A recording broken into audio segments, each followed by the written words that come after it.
हरे कृष्णा। आज की भगवद गीता क्लास में आप सबका हार्दिक स्वागत है। आज हम पढ़ेंगे भगवद गीता अध्याय 7 श्लोक संख्या 28। येषां त्वन्तगतं पापं जनानां पुण्यकर्मणां ते द्वन्द्वमोहनिर्मुक्ताः भजन्ते मां दृढव्रताः। अनुवाद: जिन मनुष्यों ने पूर्व जन्मों में तथा इस जन्म में पुण्य कर्म किए हैं और जिसके पाप कर्मों का पूर्णतया उच्छेदन हो चुका होता है, वे मोह के द्वंद्वों से मुक्त हो जाते हैं और वे संकल्प पूर्वक मेरी सेवा में तत्पर होते हैं। तो भगवान के सेवा में हमको लगने के लिए या तो हम शुद्ध हो जाएं, पूर्णतया पिछले जन्मों के सारे पापों से मुक्त हो जाएं। ये एक तरीका है जो भगवान बता रहे हैं। और दूसरा तरीका ये है कि हमको किसी वैष्णव का हमको उनकी कृपा मिल जाए, स्वीकृति मिल जाए। अगर हमने किसी वैष्णव की सेवा करी हो और उन्होंने हमको स्वीकृति दे दी हो, तो पहला काम थोड़ा डिफ़िकल्ट है कि हम अपने आप को एकदम शुद्ध कर सकें, पापों से मुक्त कर सकें। ये थोड़ा सा डिफ़िकल्ट काम है। इससे बेटर ये है कि भाई ठीक है, पहले जो हुआ उसके लिए क्षमा। और इसीलिए हम लोग क्या करते हैं, रोज़ मंदिर में सुबह मंगला आरती के बाद में हम लोग सारे वैष्णवों को प्रणाम करते हैं। वांछा कल्पतरुभ्यश्च कृपा सिंधुभ्यैव च पतितानां पावनेभ्यो वैष्णवेभ्यो नमो नमः। तो वैष्णव जन जो हैं वो इतने दयालु हैं, अगर उनको प्रणाम करने मात्र से हमारे सारे पाप मिट जाते हैं। तो ये सबसे अच्छा तरीका है। पिछले जन्मों के पाप पता नहीं हमने कितने कितने क्या क्या पाप किए हैं और रोज़ पाप करते ही रहते हैं। तो बेटर तरीका क्या है, हम किसी वैष्णव की सेवा करें। हम अगर किसी वैष्णव की सेवा करेंगे, भगवान बहुत खुश होते हैं। भगवान देखते हैं, अरे ये तो मेरे भक्तों की सेवा कर रहा है। भगवान चैतन्य महाप्रभु स्वयं क्या बोलते हैं, बोले नाम है क्षत्रिय, नाम है विप्र, नाम है शूद्र। बोले तो आप क्या हो प्रभु? तो बोले गोपी भरतोर पद कमलयोर दास दासानुदास। बोला मैं जो गोपियों की रक्षा करने वाले कृष्ण का का दास हूँ। तो जब चैतन्य महाप्रभु ये बोलते हैं कि मैं दास का दास हूँ, तो हमको किसी वैष्णव का दास बनने में क्या तकलीफ है? यही एक तरीका है हमको शुद्ध होने का। हम दवा लेते हैं क्यों? ठीक होने के लिए। तो आप इसको ऐसा ही समझ लीजिए कि दवा है, दवा की तरह ले लीजिए कि किसी वैष्णव की सेवा करिए, किसी वैष्णव को कुछ हेल्प कर दीजिए, ज़रूरतमंद। तो उससे आपको स्वीकृति मिलेगी, और स्वीकृति मिलेगी तो आपको भक्ति में लगने का मार्ग खुल जाएगा। श्रीमद् भागवतम में ये बताया गया है कि गंगा में तो आप स्नान करने से आप पवित्र होते हो, लेकिन जो वैष्णव हैं, जो शुद्ध वैष्णव हैं, उनके दर्शन मात्र से आप पवित्र हो जाते हो। तो किसी भी वैष्णव का दर्शन करना, उनका संग मिलना, जो सुख लव सत्संग, उसकी कोई बराबरी नहीं है। ये संसार के जितने भी सुख हैं, स्वर्ग अपवर्ग सुख, धैर्य तुला एक अंग, तराजू के एक पलड़े में आप सारा संसार के तीनों लोकों के सारे सुख को एक पलड़े में रख दीजिए। और एक किसी वैष्णव का एक लव मात्र संग दूसरे पलड़े में आप रखोगे तो वो पलड़ा भारी होगा। जो सुख लव सत्संग, उसमें जो सुख मिलेगा, उसमें आपकी जो शुद्धि होएगी, उसकी कोई बराबरी नहीं हो सकती है। तो हमको लालायित होना चाहिए कि किस तरह से हमको वैष्णवों का संग मिले। भक्त मेरा मुकुटमणि, मैं भक्तों का दास, भगवान बोलते हैं कि भाई मेरी पूछ भक्तों के कारण है। चलो दूसरे एग्जाम्पल से समझते हैं। ये जो फिल्मी एक्टर वगैरह हैं, इनकी पूछ कैसे है? इनकी पूछ है फ़ैन फॉलोइंग के कारण। उनके जितने फ़ैन होंगे तो उसके हिसाब से वो उतने ज़्यादा पॉपुलर हैं। करेक्ट?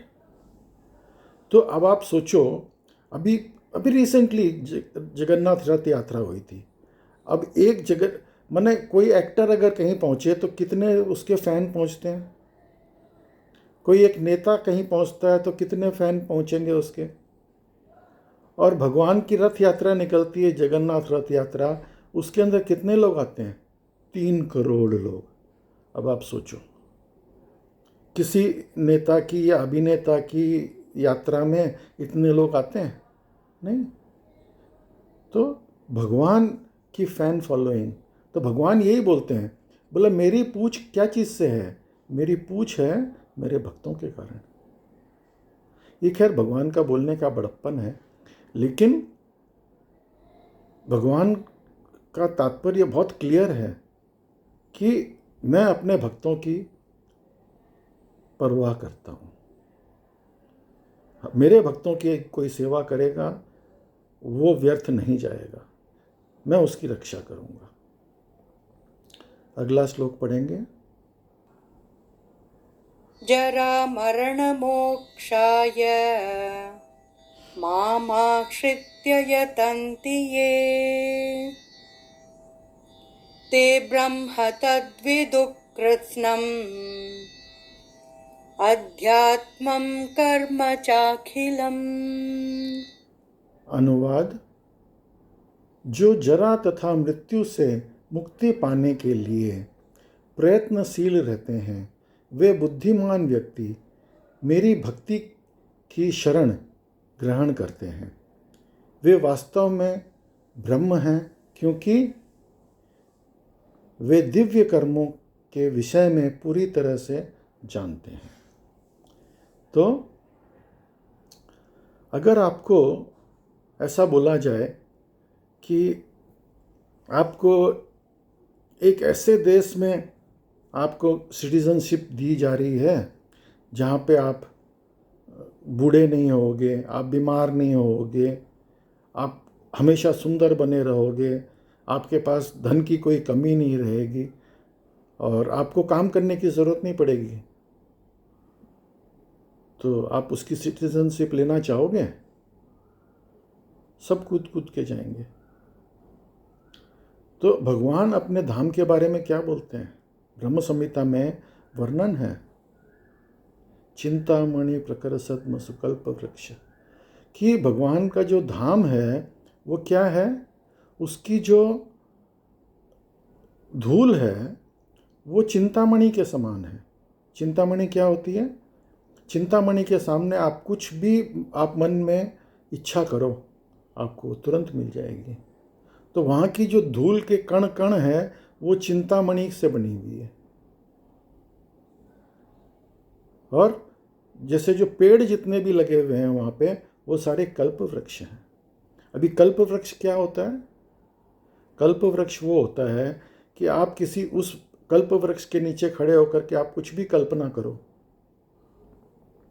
आपको तुरंत आपकी इच्छा जो है पूर्ण हो जाएगी।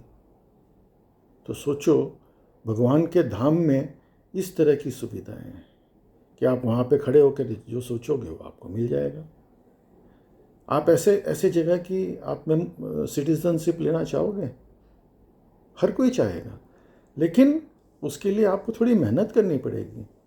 अभी आजकल वो अमेरिका वाले वो सिटीजनशिप दे रहे हैं, गोल्ड कार्ड प्रोग्राम। लोगों को बोलते हैं आप इतना पैसा दो, इतना इतने डॉलर आप जमा करो तो आपको गोल्ड कार्ड सिटीजनशिप मिल जाएगी। लोग बाग क्यों लेते हैं? बोले वहाँ पे जो है आप वहाँ के सिटीज़न बन जाओगे तो आपको कई सुविधाएं हैं, वहाँ पे आपको ट्रीटमेंट जो है वो फ्री है, आपका पढ़ाई फ्री है, ये सब सुविधाएं हैं वहाँ पे।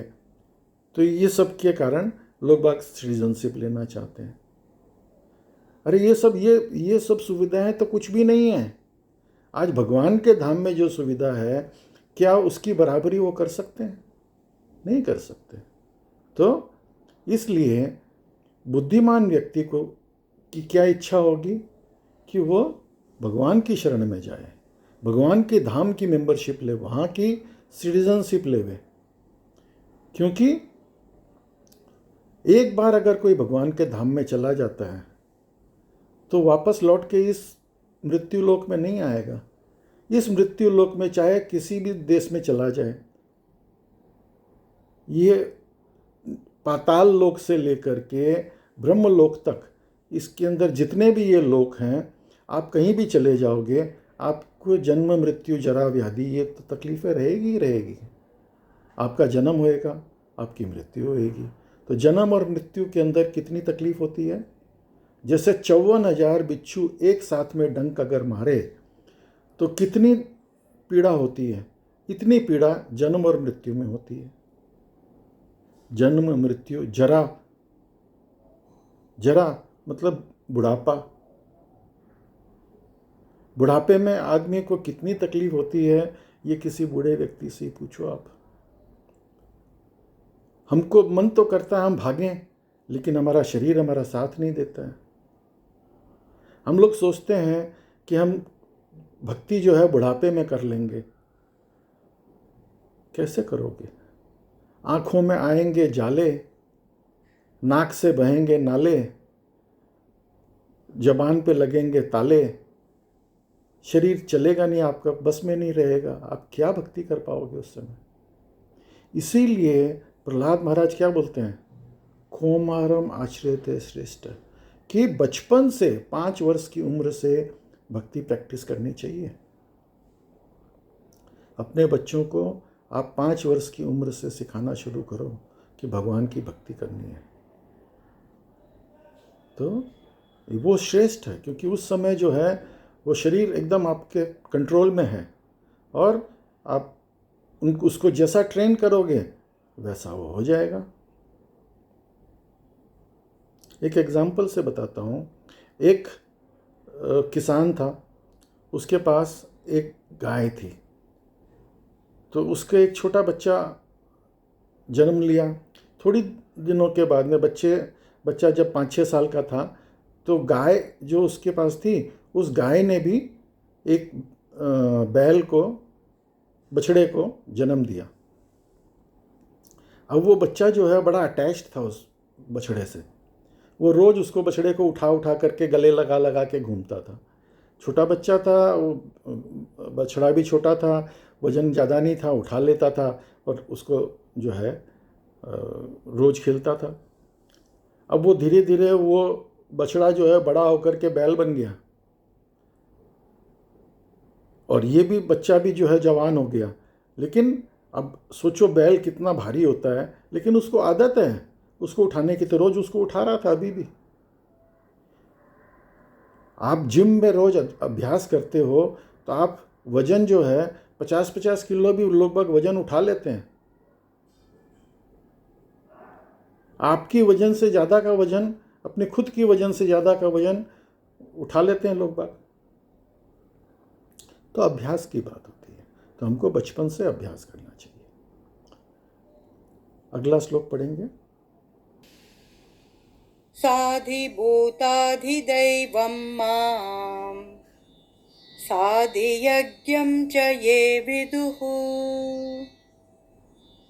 प्रयाणकालेऽपि च मां ते विदुर्युक्तचेतसः। अनुवाद: जो मुझ परमेश्वर को मेरी पूर्ण चेतना में रहकर मुझे जगत का, देवताओं का तथा समस्त यज्ञ विधियों का नियमक जानते हैं, वे अपनी मृत्यु के समय भी मुझ भगवान को ज्ञान से समझ सकते हैं। तो भगवान यहाँ पे क्या बोल रहे हैं? वो बोल रहे हैं कि जो मुझे परमेश्वर मानते हैं, सब देवताओं का, सब चीज़ों का मालिक जो मानते हैं। अभी हमने पहले चौथे अध्याय में 9वें श्लोक में पढ़ा, जन्म कर्म चमे दिव्यम, कि जो भगवान के जन्म और कर्मों के बारे में जानता है, उसको इस शरीर छोड़ने के बाद में भगवत धाम की प्राप्ति होती है। और एक बार भगवान के धाम में चला गया तो कभी वापस नहीं आता।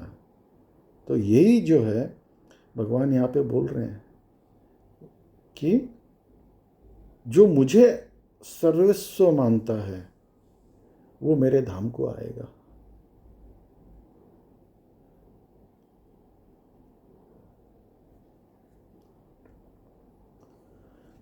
तो हमारा ध्येय क्या होना चाहिए? हमारा ध्येय यही होना चाहिए कि हम किसी तरह से येन केन प्रकारेण, हमको जो है किसी तरह से भक्ति, भगवान से यही प्रे करिए। रोज सुबह उठ करके स्नान करके सबसे पहले भगवान के सामने बोला, प्रभु मैं आपका दास हूँ, मैं आपको भूल चुका हूँ, लेकिन आप तो मेरे को नहीं भूले हो ना, आप तो मेरे हृदय में विराजमान हो।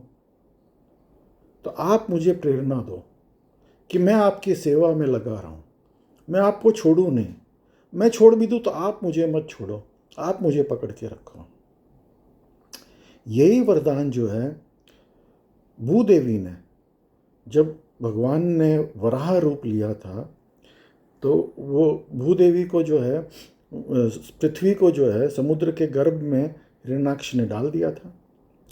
तो भगवान ने वराह रूप लेकर के पृथ्वी को अपने दांतों के ऊपर उठा करके वापस लेके आए थे वराह रूप में। तो भगवान के दांतों से पृथ्वी का टच हुआ तो पृथ्वी जो है उसका विवाह हो गया भगवान के साथ में। तभी भगवान की 2 पत्नियां, श्रीदेवी और भूदेवी। तो हर जगह आपने जैसे देखा होगा कि रुक्मिणी, सत्यभामा, खाली एक राम अवतार में उन्होंने एक पत्नी व्रत फॉलो किया। बाकी अभी तिरुपति बालाजी में भी उनकी 2 पत्नियां हैं। तो ऐसे, और भूदेवी ने उनसे वरदान क्या मांगा? बोला, प्रभु ये जितने भी लोग जो मेरे उसमें रहते हैं वो सब मेरे बच्चे हैं, वो मुझे माँ बोलते हैं, भारत माता, पृथ्वी माता, हम पृथ्वी को अपनी माँ मानते हैं। बोलो वो मेरे बच्चे हैं। तो आप मेरे को एक वरदान दीजिए। बोले क्या? बोले कि अगर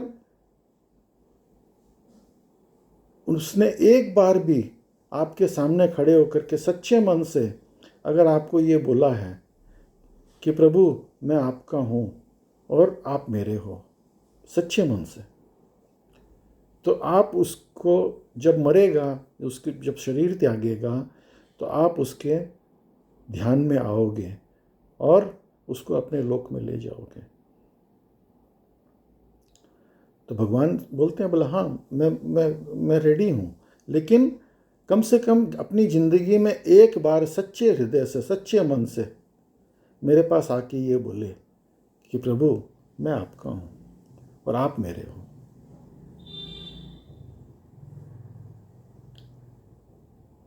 और फिर उसके बाद में कोई पाप ना करे।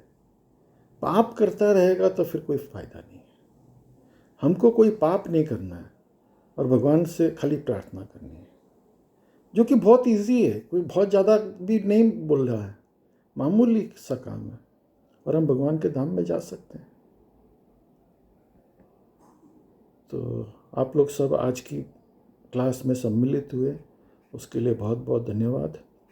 आज ये चैप्टर नंबर 7, अध्याय 7 ख़त्म होता है यहाँ पे।